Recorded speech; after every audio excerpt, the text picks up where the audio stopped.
사랑하는 기쁨의 교회 성도 여러분, 안녕하세요. 오늘은 다 같이 신명기 26장 1절에서 11절까지의 말씀을 함께 묵상하겠습니다. 제가 여러분들을 위해서 말씀을 들려드리겠습니다. 제 26장.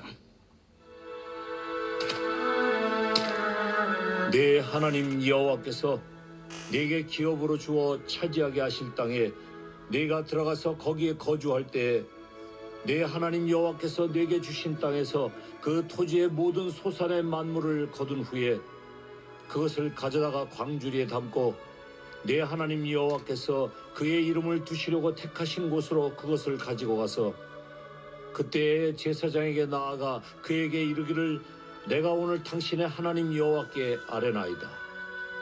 내가 여호와께서 우리에게 주시겠다고 우리 조상들에게 맹세하신 땅에 이르렀나이다 할 것이요, 제사장은 네 손에서 그 광주리를 받아서 네 하나님 여호와의 제단 앞에 놓을 것이며 너는 또 네 하나님 여호와 앞에 아뢰기를 내 조상은 방랑하는 아람 사람으로서 애굽에 내려가 거기에서 소수로 거류하였더니 거기에서 크고 강하고 번성한 민족이 되었는데 애굽 사람이 우리를 학대하며 우리를 괴롭히며 우리에게 중노동을 시키므로 우리가 우리 조상의 하나님 여호와께 부르짖었더니 여호와께서 우리 음성을 들으시고 우리의 고통과 신고와 압제를 보시고 여호와께서 강한 손과 편팔과 큰 위엄과 이적과 기사로 우리를 애굽에서 인도하여 내시고 이곳으로 인도하사 이 땅 곧 젖과 꿀이 흐르는 땅을 주셨나이다.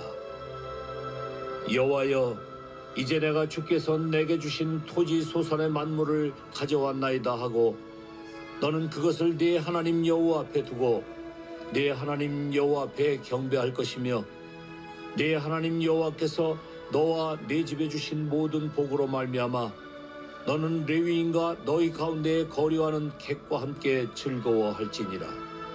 아멘. 우리가 어제 말씀 신명기 24장을 통해 하나님께서 가난한 자를 향해 가지신, 그리고 사회적으로 약한 자들에게 향해 가지신 긍휼의 마음을 함께 나누었습니다. 하나님께서는 이스라엘 백성들이 애굽에서 종되었던 때를 기억하며 받은 은혜를 자비로 흘려보내는 공동체로 살 것을 명령하셨습니다. 그들의 신앙은 제사보다 기억과 자비로 드러나야 했던 것이죠. 이어지는 신명기 25장에서는 이스라엘 공동체 안에서의 정의와 공의를 바로 세우는 법들이 기록되어져 있습니다. 재판에서 공평한 판결을 내리고 억울한 자를 보호하고 형제의 이름을 이어주는 책임 등 일상 속에서 정의가 살아있어야 함을 신명기 25장 가운데 강조합니다. 오늘 우리가 묵상하는 신명기 26장은 감사의 신앙에 대한 말씀입니다. 하나님께서 주신 땅의 첫 열매를 하나님께 드리는 그 제사를 통해 모든 복의 근원이 하나님이심을 고백하는 장이 바로 신명기 26장의 내용입니다. 이 26장은 단순한 제사의 어떤 규례가 아니라 기억과 감사로 세워지는 신앙의 고백문과 같습니다. 오늘 우리가 읽은 1절부터 11절까지의 말씀은 첫 열매를 드리는 예식에 관한 구체적인 내용이 기록되어져 있죠. 먼저 하나님께서 이스라엘이 약속의 땅에 들어가게 되었을 때, 그리고 그 땅에 거하게 되었을 때 그 땅의 소산 중 첫 열매를 광주리에 담아 하나님께 가지고 오라고, 나오라고 명령하십니다. 이 명령에 따라 제사장은 그것을 받아 하나님의 제단 앞에 두게 되죠. 이때 단순히 곡식을 드리는 것으로 끝나지 않고 이스라엘 백성들은 반드시 고백해야 할 신앙의 이야기를 함께 낭독해야 했습니다. 그 고백이란 이렇습니다. 내 조상은 방랑하는 아람 사람으로서 소수의 인원이 애굽에 내려갔더니 거기서 크고 강대한 민족이 되었습니다. 그러나 애굽 사람들이 우리를 학대하고 괴롭게 하며 중노동을 시켰는데 우리가 하나님께 부르짖었더니 하나님께서 우리의 고통과 신음을 들으시고 우리를 이끌어 내셨습니다. 라는 이 고백을 드려야 했던 것이죠. 이들이 무엇을 고백한 것입니까? 그렇습니다. 그들은 그들의 첫 소산을 드리면서 이스라엘의 과거를 회상하며 모든 복이 하나님의 구원에서 비롯된 것임을 인정하는 그 선언을 함께 드려야 했던 것이죠. 하나님께서 이스라엘을 애굽에서 인도하여 내신 목적은 단순히 자유를 주시기 위함이 아니라 젖과 꿀이 흐르는 땅을 주셔서 그들이 하나님을 잊지 않고 예배하며 살게 하려는 것이었습니다. 따라서 그들은 그 땅의 소산 중 첫 열매를 드리며 주께서 내게 주신 땅의 소산을 가져왔습니다 라는 고백을 해야 했습니다. 이러한 고백은 그들 가운데 풍요 속에서도 자만하지 말고 그들의 시작이 은혜였음을 기억하게 하는 신앙의 훈련이었던 것이죠. 그리고 이 예식은 개인의 고백으로 끝나지 않았습니다. 오늘 말씀 11절을 보면 너와 너의 집에 있는 레위인과 객이 함께 즐거워하라 라는 하나님의 명령이 주어집니다. 잔치를 명령하신 것이죠. 하나님께서는 이 감사의 자리가 공동체 전체의 기쁨이 되기를 원하셨습니다.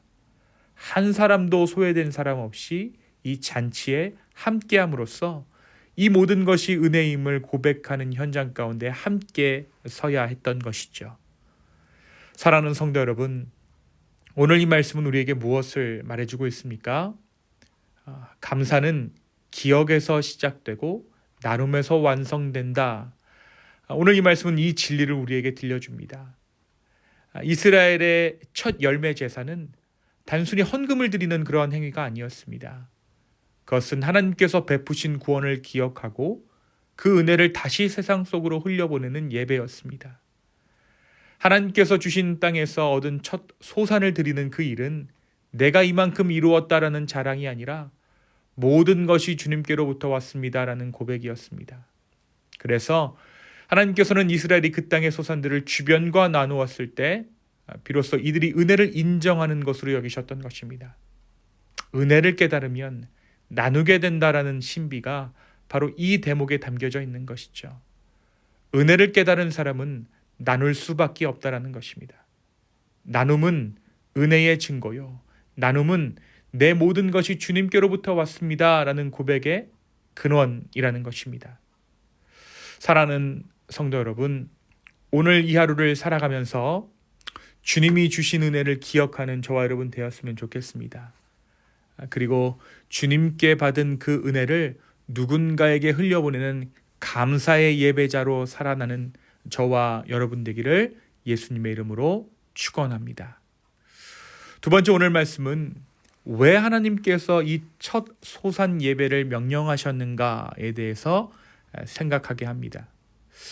여러분, 우리는 흔히 자원하는 마음이나 자발적인 헌신을 신앙의 높은 가치로 인정하죠. 원해서 하는 것, 자발적으로 하는 것, 누가 시켜서 하는 것이 아니라 내가 자원해서 하는 것을 높은 가치로 신앙생활 가운데 여기게 됩니다. 물론 그것은 귀한 일입니다. 그런데 하나님께서 이 제사를 명령하신 이유는 우리 인간이 본질적으로 망각의 존재이기 때문입니다. 하나님께서는 우리의 감정이 식을 때에도, 우리의 기억이 흐려질 때에도 감사를 잊지 않도록 의식과 반복의 형태로 기억을 새기게 하셨습니다. 그래서 첫 열매의 제사는 단지 감사합니다라는 말이 아니라 잊지 않겠습니다라는 신앙의 다짐이 담겨져 있던 것이죠. 우리는 종종 모든 것이 익숙해질수록 하나님의 은혜조차 당연한 것처럼 느끼며 살아갑니다. 그러나 오늘 하나님께서는 말씀하십니다. 너희가 풍요로워질 그때에 나를 잊지 말아라. 감사의 제사는 바로 그 잊지 않음을 훈련하는 자리입니다. 은혜를 기억하는 자만이 진정으로 나눌 수 있고 은혜를 잊지 않은 자만이 세상 속에서도 하나님을 증언할 수 있습니다. 오늘 하루를 살아가며 하나님의 은혜를 감정이 아니라 기억으로 새기며 살아가는 성숙한 예배자의 삶을 살아가는 저와 여러분 되기를 예수님의 이름으로 축원합니다. 이 시간 함께 기도하시겠습니다. 주님, 다시 한번 나의 삶을 아버지께 드리며 이 아침 나아갑니다. 주님, 우리의 예배가 단순히 나의 만족으로 머무는 것이 아니라 누군가와 함께 그 기쁨을 누리고 나의 소유를 나눔으로 말미암아 이 모든 것이 주님께로부터 왔습니다라고 고백하는 이 하루 되게 하여 주십시오. 또한 매번 잊어버리는 우리의 감사와 하나님으로부터 온 이 모든 은혜에 대한 사실을 기억함으로 이 하루가 온전히 주님 앞에서 예배자의 삶을 살아내는 하루 되게 하여 주시옵소서. 주님 감사합니다. 주님 감사합니다. 이 모든 말씀 예수님의 이름으로 기도했습니다. 아멘.